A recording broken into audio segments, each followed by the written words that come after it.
मी सध्या ढोबळी मिरची म्हणजे शिमला मिरचीच्या प्लॉटमध्ये आहे आणि माझ्या हातामध्ये 2 रोगट झाडं आहेत आणि दोन्हीही व्हायरसनी प्रादुर्भाव झालेले आहेत. परंतु हे जे 2 व्हायरस आहेत ते वेगवेगळ्या कीटकामुळं ते प्रसारित होतात आणि फार मोठं नुकसान होतं. सध्या उन्हाळ्याचे दिवस आहेत, एप्रिलचा महिना आहे आणि जसं जसं ऊन वाढेल तसं या रोगाचा जो प्रादुर्भाव आहे व्हायरसचा तो फार मोठ्या प्रमाणात होतो. तर हा प्रादुर्भाव जो आहे वेगवेगळा तो ओळखायचा कसा आणि त्याचं नियंत्रण कसं करायचं याची तर आपण माहिती घेणारच आहोत. परंतु ही जी माहिती देणारे जे शेतकरी आहेत ते आहेत प्रकाश कदम, सांगली जिल्ह्यातील. त्यांची मोठी नर्सरी पण आहे आणि अनेक शेतकऱ्यांना ते या भाजीपाल्याच्या रोगाविषयी, किडीविषयी, त्याच्या खताविषयी मार्गदर्शन ते करत असतात. तर त्यांच्याकडूनच आपण माहिती घेणार आहोत. नमस्कार, मी डॉक्टर तुकाराम मोटे, सेवानिवृत्त कृषी सहसंचालक डॉक्टर तुकाराम मोटे या यूट्यूब चॅनलवर मी आपल्या सर्वांचं स्वागत करत आहे. ढोबळी मिरचीच्या पिकामध्ये प्रामुख्याने 2 विषाणूजन्य रोगांचा प्रादुर्भाव झालेला आपल्याला आढळतो. त्यामध्ये जो पहिला मी आता उजव्या हातामध्ये घेतलेला आहे ते आहे मोझॅक सेगमेंटमधला जो व्हायरस आहे तो याला मोझॅक सेगमेंटमधला व्हायरस म्हणता येईल, कारण हा वेगवेगळ्या पिकामध्ये आढळतो. त्या पिकानुसार त्याला ते तशी नावं दिली जातात. त्यात पिपर मोझॅक व्हायरस आहे, कुकुंबर मोझॅक व्हायरस आहे किंवा पपया मोझॅक व्हायरस असेल. अशा पद्धतीनं वेगवेगळी नावं त्याला दिलेली आढळतात. हा त्या सेगमेंटमधला व्हायरस आहे आणि हा जो व्हायरस आहे तो पसरवण्याचं काम जे आहे ते थ्रिप्स अफिड्स हे कीटक करतात. खास करून आता आपण पाहतोय की चिली वर्गीय किंवा आपल्या कॅप्सिकम वर्गीय पिकामध्ये थ्रिप्सचा मोठा प्रादुर्भाव आपल्याला जाणवतो या गेल्या 4 वर्षापासून आणि त्याच्यामुळं त्या अनुषंगानं थ्रिप्समुळे येणारा जो व्हायरस आहे तो हा व्हायरस आहे तो मोठ्या प्रमाणात आपल्या या अलीकडच्या 4 वर्षामध्ये आपल्याला आढळतोय. खास करून साधी मिरचीची पिकं असतील किंवा ढोबळीवर्गीय काही पिकं असतील, या पिकामधला हा जो व्हायरस आहे तो खूप मोठ्या प्रमाणात आता आपल्याला त्रास देताना आपल्याला आढळतोय. खास करून आता हे झाड आपल्याला बघता येईल की हे ओळखायचं कसं, तर याच्या पानावर हे मोझॅक सेगमेंटमधले काही असे टिपके आपल्याला आढळतात की हे असे गोल असे चट्टे थोडेसे, ज्याला आपण मोझॅक सेगमेंट असं म्हणतो, याच्यावरून हे ओळखता येतं. आणि दुसरा याचा जो भाग आहे तो म्हणजे याचा जो शेंडा असतो, शेंडा असा पूर्ण करपत येतो की काही बरेच शेतकरी त्याला शेंडा करपा किंवा ज्याला डाय बॅक अशा पद्धतीनं नाव देतात. पण तो बुरशीजन्य किंवा जीवाणूजन्य करपा नसून तो व्हायरसमुळं, विषाणूमुळं होणारा आलेला तो रोग आहे. आणि बऱ्याच वेळा आपल्या इथंच फसगत होते की हा जो डायबॅक ज्याला आपण उल्लेख केलेला आहे शेतकऱ्यांनी, तो डायबॅक नाही. कारण जर तो जो डायबॅक ज्याला आपण म्हणतो तो करपावर्गीय म्हणजे बुरशी किंवा जीवाणूजन्य जर करपा असेल तर त्याला पाण्याची आवश्यकता असते. त्या ठिकाणी जर 12 ते 16 तास पाणी जर अवेलेबल असेल तरच तिथं बुरशी डेव्हलप होते.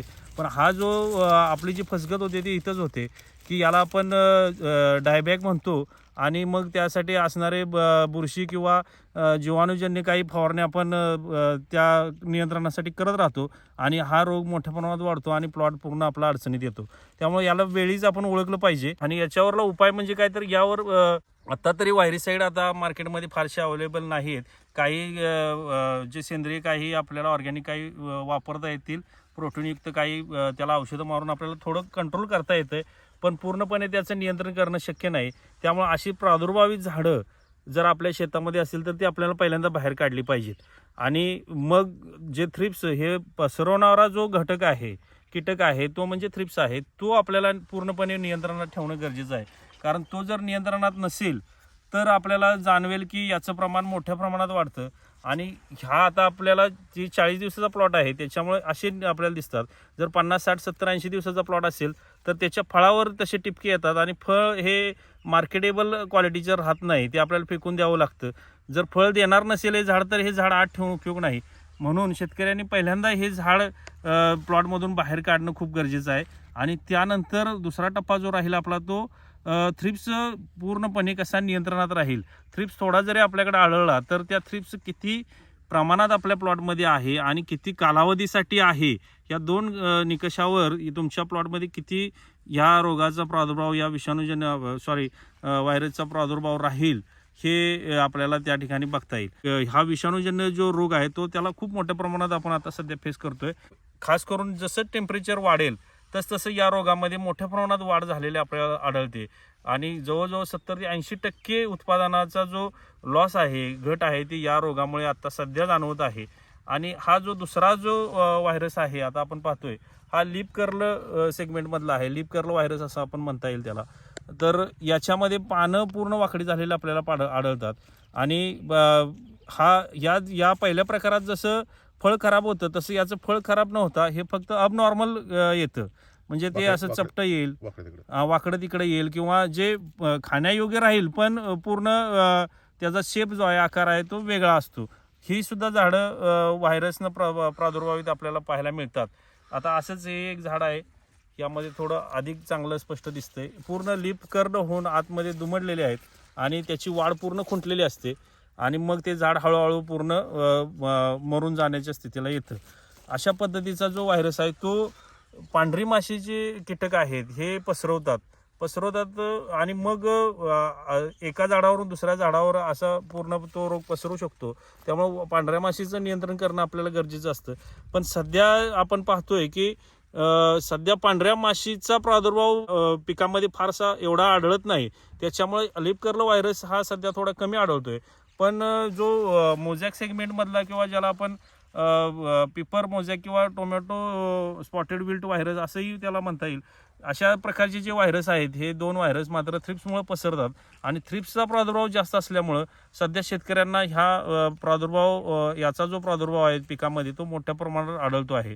फक्त याचं नियंत्रण म्हणजे झाड बाहेर काढून टाकणं. बऱ्याच वेळा शेतकरी झाडं बाहेर काढायला घाबरतात किंवा ते चांगलं झाड आहे काहीतरी त्यात सुधारणा होईल भविष्यात किंवा कधीतरी एखादा स्प्रे झाला की त्यातून एखादा चांगला शेंडा बाहेर येतो, पण शेंडा तो आला तरी त्याला जे क्वालिटीचं फ्रूट आहे ते आपल्याला मिळत नाही.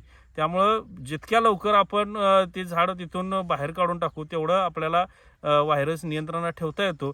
आणि याचं आणखी एक लक्षात आलेलं आहे की साधारणपणे पहिले 60 दिवसापासून 80-90 दिवसापर्यंत याचा प्रादुर्भाव वेगानं होतोय आणि जसं झाडाचं वय वाढत जाईल, झाड जरा थोडं इम्युनी सिस्टम त्यातले डेव्हलप होत जाईल तसं त्याचं प्रमाण थोडं कमी झालेलं आढळतंय. याचा अर्थ असा की 14,000 झाडामध्ये समजा जर आपल्याला 500 किंवा 1000 झाडं पहिल्या 2 महिन्यात निघाले तरी ते काढून टाकायला आपल्याला योग्य राहील. आणि जर तीच झाडं आपण आत ठेवली तर ते 90 दिवसापर्यंत त्यात 4 ते 5,000 झाडापर्यंत किंवा 6,000 झाडापर्यंत आपल्याला झाडं प्रादुर्भावित झालेले आढळतात. त्यामुळं झाडं बाहेर काढणं हा त्यावरला मुख्य उपाय आहे. केमिकल किंवा काही औषधांच्या फवारण्या करणं आणि त्या अनुषंगाने काही नियंत्रणात आणणं हा दुसरा भाग आहे.